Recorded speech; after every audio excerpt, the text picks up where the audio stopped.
perpindahan giginya cepat dan kendaraan belum sempat berhenti langsung dipindah-pindah. Dari kita coba pindah, nah kalau bisa ya berhenti dulu, ya masuk pindah gigi mundur. Pas lagi apes, nggak kuat ya wes tek, Mas habis itu kok nggak mau respon sama sekali. Tapi bisa patah ya? Bisa. Tuh, Sobat Topedia pernah mendengar kisah ini atau sudah sering? Nah. Kalau sudah sering, komentar. Assalamualaikum warahmatullahi wabarakatuh, Sobat Topedia dimanapun berada, selamat sore. Masih dari bengkel kesayangan kita GK Auto, Yogyakarta. Di depan kita sudah ada Mas Mahfud yang akan berbagi informasi kepada kita. Informasi yang sangat penting, terutama bagi pemilik kendaraan yang suka tidak sabar ya, terburu-buru. Apakah itu dalam memarkirkan kendaraan, mundur maju, ataupun mungkin diakselerasi ya. Nah, ini kita tanya dengan Mas Mahfud nih. Mumpung beliau masih punya kesempatan berbagi dengan kita. Assalamualaikum warahmatullahi wabarakatuh, Mas Mahfud. Waalaikumsalam warahmatullahi wabarakatuh. Selamat sore, selamat beraktivitas Sobat AHPedia dimanapun Anda berada ya. Oke. Baik, Mas Mahfud. Ketemu lagi kita ya. Nah, ini Mas Mahfud. Kemarin kan kita buat konten tentang mobil tua menggunakan BBM yang yang ron tinggi ya. Nah, ini ada lagi Mas Mahfud nih. Iya. Ada yang komentar kemarin di YouTube kita menyebutkan begini. Kalau mobil Matic itu tidak boleh sembarangan dalam saat parkir. Kan kalau parkir itu kan kita maju mundur ya. Kadang kan kita buru-buru pengen cepat ya. Mundur R D nah gitu. Katanya ada cara yang salah nih dalam menjalankan mobil pada saat maju mundur tadi. Bagaimana Mas Mahfud? Siap-siap. Ini pertanyaan yang sering ditanyain, gimana kalau pemakaian kendaraan Matic apalagi untuk posisi parkir maju mundur untuk perpindahan giginya cepat dan kendaraan belum sempat berhenti langsung dipindah-pindah. Nah, kalau untuk dari kita selama saya dan rekan-rekan di bengkel, sebenarnya hal itu tuh sangat tidak disarankan. Pertama itu terkait dari keawetan si komponen di dalam transmisi ya. Jadi pasti ada cepat mengalami keausan, ya, di mana yang komponen tersebut biasanya di gear sih. Gearnya itu banyak kejadian yang rompal, patah atau gimana. Ini gear yang gimana nih posisinya nih? Posisinya biasanya kalau di Matic yang lama itu biasanya rear planetary carrier-nya yang belakang. Kalau jenengan bisa nanti dilampirin sama Oke, ini Sobat Topedia fotonya kita lampirkan ya. Nanti rear planetary atau di case-nya. Case-nya nanti juga ada hubungannya ke rear planetary juga. Itu pernah kita kejadian ada kayak sama di mobil juk kayak gini, tipe CVT apapun sih. Kelemahannya di gear itu tadi, karena dia gearnya itu dipaten sama platnya tipis. Emang konstruksinya seperti itu. Emang CVT sendiri kan untuk karakternya kan smooth ya, jadi tidak disarankan kayak pindah cepat segala macam. Nah, yang jadi masalah adalah saat Bapak Ibu atau Sobat AHPedia untuk operasional kendaraan saat maju itu putarannya kan ke depan, tiba-tiba langsung dipelintir tak gini pelintir. Jadi kekuatan komponen itu lama-lama diuji tuh kuat atau enggak ya. Tiba tuh pas lagi apes nggak kuat ya wes tek, Mas habis itu kok nggak mau respon sama sekali, ngelos ya, nggak mau jalan, nggak mau gimana lah, ya itu udah titik jenuh lah, itu patah lah di situ. Nanti biar Pak Taufik lampirin di sini ya, itu gambarnya ya. Baik, ini bukti kasus yang sama ya dengan pertanyaan ini gitu. ya. Nah kayak gitu. Dan yang kedua kejadiannya adalah Mas aku bawa jalan santai kecepatan mungkin 40-60 tapi kena lubang agak dalam. Nah karena mungkin posisi kena lubang itu dia RP-nya tinggi, spin langsung tiba-tiba berhenti, kena lubang kan rodanya, ya otomatis kayak dipelintir kan, patah juga. Ya itu komponen. Jadi hal-hal kayak gitu sih sering. Jadi tipe-tipe CVT atau apapun ya hindari yang lubang-lubangnya terlalu dalam. Balik kepepet ya mau gimana. Namanya juga udah mungkin di jalan kurang waspada, kurang tahu, ini jalannya berlubang dalam, kalau bisa dihindari. Karena paling titik rawannya dari pengalaman kita itu pasti daerah rear planetary carrier-nya itu gigirnya pasti cepet aus, nggak tajam.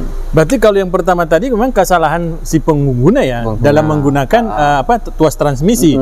Kalau yang kedua tadi memang itu bukan kesalahan pengguna, dia salah memilih jalan. Jalan. Tapi bisa patah ya? Bisa. Wah, Sobat Apedia. Iya. Apalagi kan dengan tenaga mesin segitu, terus disalurkan ke transmisi lewat roda, pasti kan besar kan. Nah, dengan seperti dipaksa berhenti itu Mas ya? Dipaksa berhenti. Dengan sekian detik, tak, ya wes. Pasti patah. Tuh, Sobat Apedia, baru pernah mendengar kisah ini atau sudah sering? Nah, kalau sudah sering, komentar berbagi informasi, ya kan? Bisa sharing-sharing, tambah-tambah ilmu, ramein di komen ya. Nah, biar tambah-tambah kita bahas nih. Betul. Kedepannya apa lagi yang bisa kita sharing? Kalau pengalaman kita itu. Terus kalau untuk yang CVT sampai rompal, untuk di Nissan sendiri jarang ya. Jarang ya. Karena di Nissan sendiri ada sistem safety-nya. Kalau untuk dia udah indikasi slip, itu mobil nggak mau jalan. Jadi nggak sampai kayak kasus di merek-merek sebelah itu sampai putus di jalan CVT dan segala, belum. Kalau di Nissan ini kayaknya dia lebih sensitif ya. Jadi aku sudah kayak transmisinya agak kesleo dikit, kayaknya udah ngambek nggak mau jalan, jadi nggak sampai putus itu enggak. Jadi itu ada ini ya, apa namanya, ada safe mode ya kalau di darurat ya. Kalau di sebelah mungkin selama aku bisa jalan, walaupun kesleo ya wis tak paksa paling sampai tibalah saatnya CVT belnya putus gitu. Okay. Baik, Mas Mahfud, bisa dipraktekkan seperti apa sih yang benar? Yang benar pada saat kita itu memarkirkan kendaraan. Kan pasti ada maju dan mundur gitu. Ya kalau prakteknya saya ke sana, kita buat versi 2 ya. Saya dilihat dari roda ya. Ya, dari roda. Kan katanya harus berhenti, ya benar ya? Ya, berhenti. Oke, baik, Sobat Apedia. Ini akan dipraktekkan oleh Mas Mahfud. Siap. Ini posisi maju, Mas? Maju. Oke, kita maju ya. Maju, oke. Maju. Dan kita coba pindah. Nah, kalau bisa ya berhenti dulu, ya masuk, pindah, gigi mundur. Nah, ya seburu-burunya ya, kalau pengen transmisinya awet, usianya panjang, segala macam ya, saya sangat menyarankan. Apalagi untuk transmisi CVT perawatannya juga nggak murah. Jadi saya menyarankan ya untuk penggunaan ya yang direkomendasikan lah, yang untuk cara pemakaian untuk perpindahan gigi segala macam. Jadi memang harus diberhentikan dulu ya? Ya, saya menyarankan diberhentikan dulu biar usia akhirnya awet. Pasti karena konstruksinya paling krusial main di situ, rear parity carrier. Jadi penyaluran tenaga dari mesin transmisi ke output roda gardan itu ya di rear parity carrier tadi. Pasti kebanyakan di rompal. Mungkin teman-teman Sobat APD yang udah sharing ke bengkel-bengkel sering udah tahu nih, oh ini mah sering rompal, ini pasti udah tahu kejadian. Itu berapa sering Mas melakukan itu? Apakah itu yang sifatnya apa namanya cepat, atau dia sebenarnya proses dari beberapa kali kita melakukan hal yang sama? Sebenarnya itu jangka panjang. Jangka panjang. Nggak langsung sih emang. Nggak langsung, tapi ya bisa cari pas lagi apa kejadian gitu, atau emang dari pengalaman kita kan yang sering kejadian itu adalah Avanza pernah kejadian satu, terus kalau kita X-Trail itu X-Trail kalau berarti kan tahun T30 itu tahun T30 udah lama itu. Udah lama kan, berarti ya kalau wajar lah ya usia ya. Usia 20 tahun ya ibarat. Apalagi tiap hari dibuat kayak gitu ya. Ujinya sama aja ini dia apa namanya? Riset ya? Iya. Riset ketahanan. Riset ketahanan komponen ya berarti ya. Kalau CVT dari Juk itu tahun berapa ya? Tahun Juk itu 2000 apa saya lupa ini di sini. Dari Juk itu 2009 10 kayak ada ya udah Juk ya. Bareng sama T31 versi pertama. 2009-10. Nah itu kan udah, kalau saya ngalamin itu tahun 2018. Jadi kurang lebih sekitar 8 tahunan ya. Kalau yang sering Mas temukan itu lebih sering mana? Akibat kita yang lalai menggunakan tuas transmisi atau memang masuk lubang? Yang sering kejadian adalah masuk lubang. Oh, masuk lubang. Masuk lubang. Kalau maju mundur ada sih, tapi kejadiannya habis kena lubang dulu biasanya. Tek mundur langsung maju. Jadi parkir mundur atau maju gitu terus mundur, nanti pas kena lubang kletuk, pindah. Karena sebenarnya pada saat mobil masuk lubang, ban itu ada berhenti sesaat ya? Iya. ini selesai. Kalau dia dalam lubangnya? Dalam, ya itu titik puntirnya di sana. Wah, titik puntirnya ke sana langsung dibalik putarannya pasti rompol. Tuh Sobat Topedia yang sedang mau akan melakukan perjalanan di libur-libur apa? Libur akhir, ini kan akhir bulan ada libur lagi ya, panjang ya? Ada lagi. Jadi silakan lebih teliti lagi memilih jalan ya. Kalau ada lubang ya dihindari gitu ya. Iya. Baik.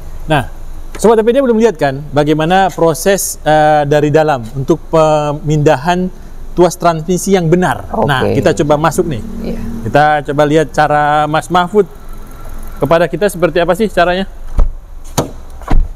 Nah, Sobat Topedia, saya tutup dulu pintunya ya, biar aman. Nah, ya kalau untuk prosedurnya ini posisi P biasa ya kita ajak rem, terus kita masukin posisi.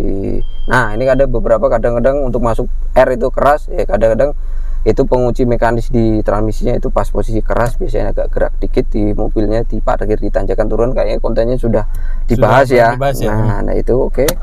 Ya kalau untuk perbedaan gigi usahakan di D terus lepas rem, habis itu usahakan perbedaan gigi kendaraan berhenti dulu. Kalau mau belok atau apapun usahakan berhenti dulu, pindah gigi atau mau APRQ belok baru. Nah, bisa. Jadi usahakan jangan terlalu buru-buru pindah dengan kondisi kendaraan masih jalan, biar usahanya di dalam gearnya tadi awet. Meskipun hanya gerakan roda itu sedikit, Mas. Berarti kita harus memaksimalkan dia harus berhenti. Kalau saya menyarankan gitu. Sebisa mungkin ya, walaupun kadang-kadang mungkin penggunanya nggak sabaran segala macam ya. Kalau kita rekomendasi ya, namanya aktual di lapangan kadang-kadang buru ya. Balik lagi ke sebagai pengguna kendaraan ya, kita menyarankan yang terbaik dari untuk usia komponen kita ya, komponen ya. Gitu. Baik. Nah, Mas Mahfud, apa tips untuk Sobat Topedia? Untuk kendaraan metiknya bisa lebih awet, berumur panjang. Untuk tipsnya penggunaan kendaraan metik sesuai prosedurnya, peruntukannya. Nah, terus yang kedua harus sering ganti oli metiknya, apalagi tipe yang CVT, jangan sampai kelupaan. Itu nyawanya berarti oli, tetap oli untuk CVT, nggak bisa dibohongin. Perawatan itu faktor pendukung non-spin, tapi kalau urgensi paling utama top tiernya ibaratnya wis. Kalau ibaratnya push rank atau main PUBG atau apa top tiernya wis, pokoknya harus ganti oli secara rutin. Itu untuk tipe CVT. Itu kalau yang AT manual biasa, matic biasa, matic biasa masih bisa, cuman nanti biasanya kalau perbedaannya sering ganti oli sama enggak adalah di usia sekian dia itu untuk kondisi silnya masih bisa bertahan bagus, jadi nggak ada delay. Jadi kalau jenengan agak telat biasanya sekian tahun kok wis pindah giginya D-nya pagi nggak bisa, harus ke gigi 1 dulu ya, silnya gitu. Otomatis kan karena oli jarang diganti, untuk pendinginan di metiknya tadi sendiri untuk silnya juga kurang, jadi kan silnya kan cepet keras. Jadi saran ganti oli secara rutin itu tetap paling utama untuk metik. Tuh, Sobat Topedia, kuncinya adalah oli. Berapa ribu kilometer, Mas? Kalau saya menyarankan ya tergantung sih, kalau pemakainya rutin atau enggak. Kalau saya biasanya kalau pakai normal saya di 40.000 sih. Apa CVT AT? Di AT. Oke. CVT bisa di 40.000 juga bisa, lebih bagus sebenarnya. Tapi kalau sebenarnya kalau CVT harus dicek dengan scan ya? Kalau untuk di Nissan masih ada namanya untuk point deterioration date-nya. Kalau di merek lain belum? Nggak ada? Iya, nggak ada. Jadi bersyukurlah, kadang-kadang ada yang komplain Nissan dikit rewel, tapi di sini ada panduannya, dia udah poinnya seberapa. Tapi untuk merek mobil lain nggak ada. Dia cuma langsung baik kualitas oli ya wes. Jadi nggak ada poinnya, nggak ada untuk hitungannya udah berapa poinnya sih, nggak ada.